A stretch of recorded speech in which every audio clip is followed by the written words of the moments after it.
Assalamualaikum dan selamat sejahtera pada student accounting cikgu.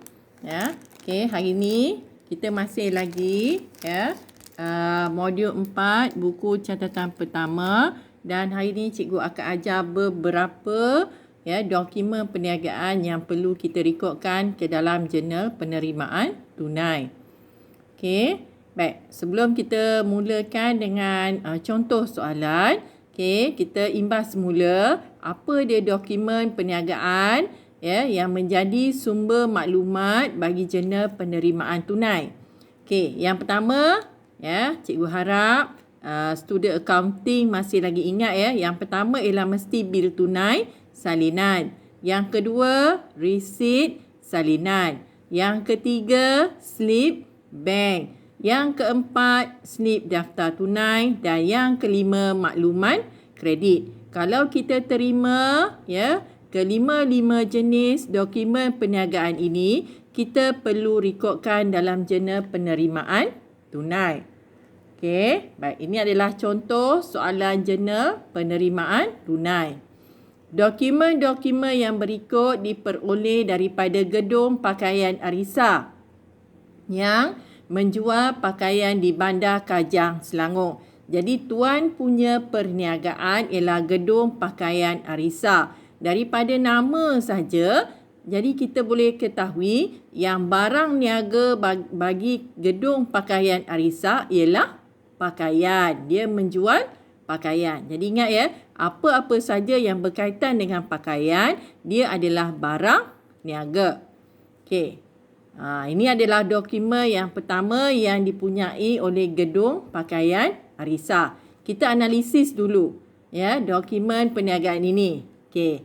Yang pertama, dia adalah resit resmi. Ingat tadi okey, kita ada 5 dokumen perniagaan. Okey, bil tunai, salinan, resit resmi, salinan, slip bank, slip daftar tunai dan makluman kredit. Jadi ini adalah salah satu dokumen perniagaan yang kita perlu rekodkan dalam jurnal penerimaan tunai. Okey, resit rasmi, salinan. Penjual, gedung pakaian Arisa. Pembeli, butik Lin. Okey, dan butik Lin ni dia adalah akaun belum terima. Okey, baik, diskaun diberi RM120. Jumlah yang butik Lin bayar kepada gedung pakaian Arisa RM3,500, dan dia bayar dengan menggunakan cek ataupun kita panggil bank. Okey, sebab dia ada nombor cek. Okey, bila kita dah buat analisis berkenaan dengan dokumen perniagaan, kita mulakan merekod ke dalam jurnal penerimaan tunai. Mula-mula masukkan tarikh. Okey, perkara ataupun akaun ataupun butir yang kita perlu isi, ingat kalau salinan kita kena isi pembeli, makna butik Lin. Dia masukkan nombor resit. Diskaun diberi RM120, dan kita nak masukkan tunai atau bank. Bagus. Kita masukkan bank kerana dia ada nombor cek RM3,500. Dan kita perlu isi analisa penerimaan.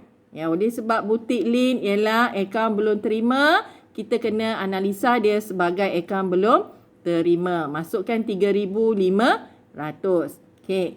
Soalnya cikgu beri lagi dokumen yang kedua. Dokumen kedua ialah bil tunai. Kita analisis dulu. Bil tunai, dia salinan. Dipunyai oleh gedung pakaian Arisa. Dan pembeli dia ialah kedai pakaian Aina.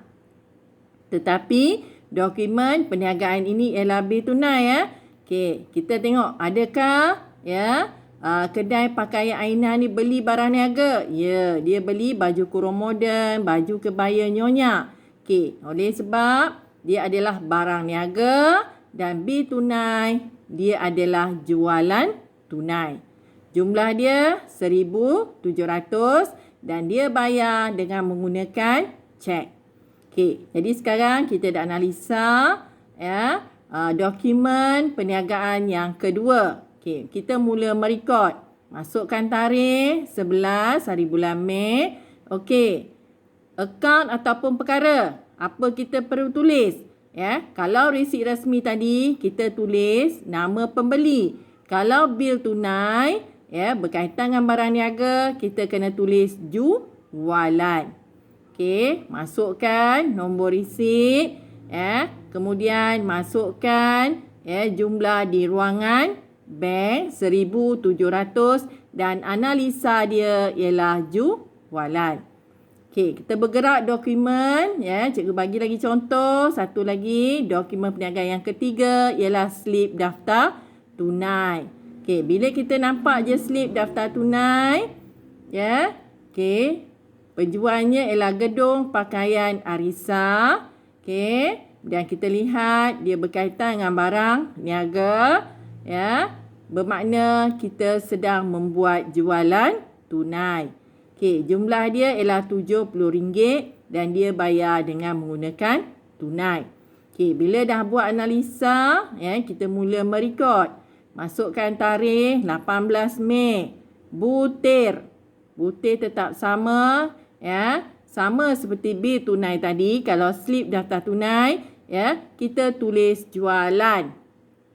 Okey, masukkan nombor resip dan okey, jumlah dia kita kena letak di mana? Tunai ataupun bank. Ya, sebab dia tak ada nombor cek, bermakna, ya, dia bayar dengan menggunakan tunai, kita masukkan di ruangan tunai. Okey, analisa jualan. Okey, bila kita dah masukkan semua, ya, dokumen ataupun kita dah merekodkan semua dokumen perniagaan ni, kita perlu menjumlahkan, ya, setiap kolom, ya, bermula dengan diskaun diberi, tunai, bank, ya, jualan, akaun belum terima dan lain-lain akaun. Okey, jadi kita kena kira jumlah dia dan letakkan di bahagian jumlah. Sekian, terima kasih.